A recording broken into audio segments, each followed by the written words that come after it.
প্রিয় ভাই বোনেরা, এর ভেতর নারী শ্রমিকের সংখ্যা প্রায় অর্ধেক।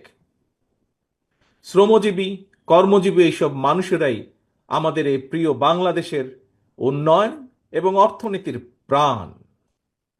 দেশের কোটি কোটি শ্রমজীবী, কর্মজীবী মানুষ, প্রান্তিক জনগোষ্ঠী, কৃষক, শ্রমিক, দিনমজুর মেহনতি জনগণকে অবহেলা কিংবা অধিকার বঞ্চিত রেখে আমাদের মুক্তিযুদ্ধের কাঙ্ক্ষিত বাংলাদেশ প্রতিষ্ঠা করা সম্ভব নয়।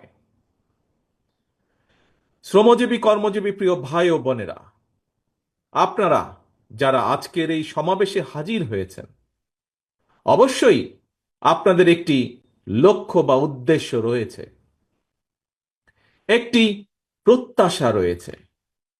কি সেই প্রত্যাশা, কি সেই উদ্দেশ্য?